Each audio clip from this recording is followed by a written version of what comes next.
Bakit natin isinuko ang isang kapwang Pilipino? Kung ang iyong kapatid ay inuusig, ipapasa mo ba sa kamay ng iba?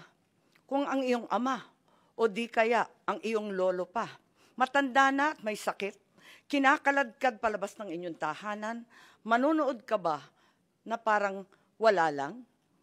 Ganito ang nangyari ngayon. Isinuko natin si Rodrigo Roa Duterte sa dayuhan na para bang wala siyang sariling bayan, na para bang hindi na natin kayang humusga sa sarili nating tahanan.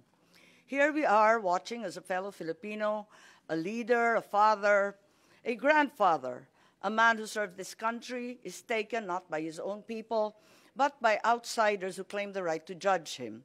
Sabi nila, batas ang dapat manaig. Tama. But whose law? Ours or theirs? Since when did the Philippines become a province of The Hague? Kung kaya nilo itong gawin sa isang dating pangulo, sino na lang ang susunod? If they can march into our house and take one of our own, what stops them from doing it again and again? To you, to me, to any of us. What protection can we guarantee our OFWs eking out a living overseas? This is bigger than Duterte. This is about our dignity as Filipinos. Ngayon pa lang ito nangyari sa buong kasaysayan ng Pilipinas.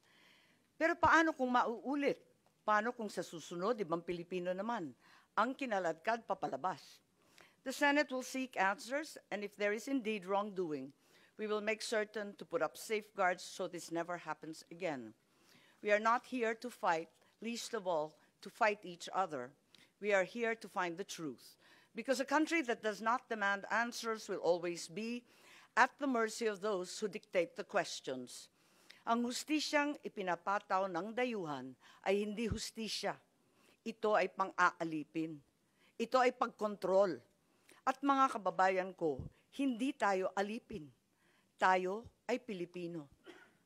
At kung Pilipino ka, hindi mo kailanman isusuko ang iyong kapwang Pilipino. Hindi mo isusuko ang iyong pagiging Pilipino.